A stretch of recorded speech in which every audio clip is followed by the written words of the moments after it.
Start. अध्यक्ष महोदय, माननीय वित्त मंत्री ने ऐसे समय पर यह बजट सदन के सामने पेश किया है जब हमारा देश एक गंभीर आर्थिक संकट से गुजर रहा है। विराम।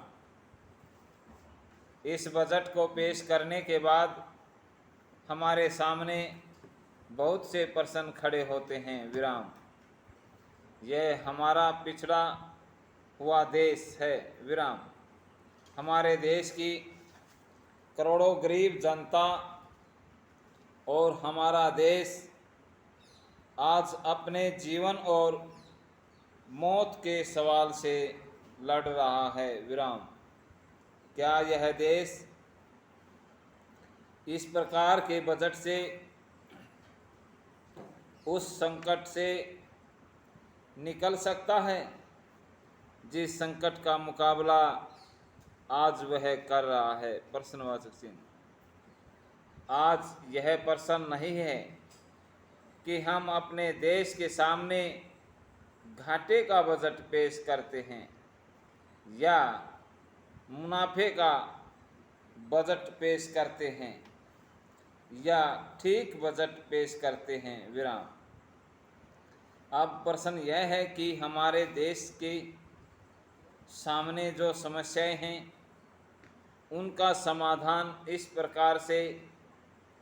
इस प्रकार के बजट से हो पाएगा अथवा नहीं। विराम। मैं उन लोगों में से हूँ जो समझते हैं कि जो पिछड़े हुए देश हैं,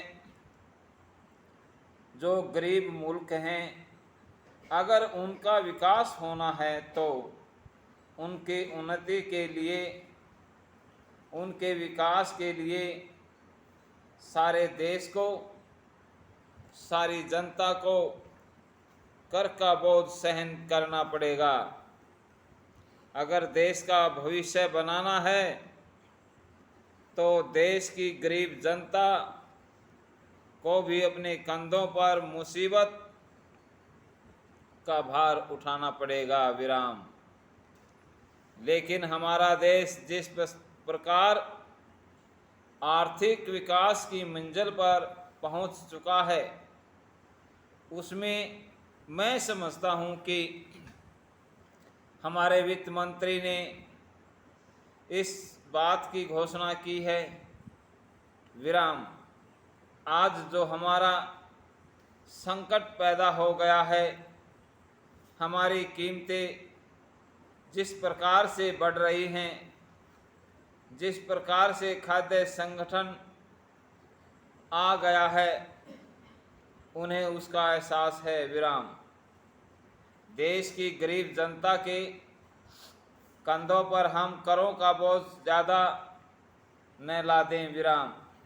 मैं आपके द्वारा कहना चाहता हूं कि पिछली बार जब हमने अपने देश के अंदर अवमूल्यन किया था, उससे भारत को जो नुकसान उठाना पड़ा है, जिस मुसीबत में हमने देश को धक्का देकर डाल दिया है, उससे निकलने की कोशिश इस बजट में की गई है। विराम।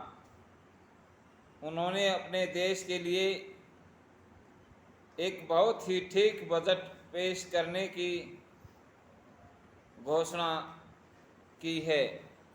मैं इस बात को मानता हूं कि कॉफ़ी या चाय के ऊपर अथवा जूतों के ऊपर जो टैक्स लगाया गया है उससे हमारी गरीब जनता के ऊपर भी कुछ भार पड़ता है।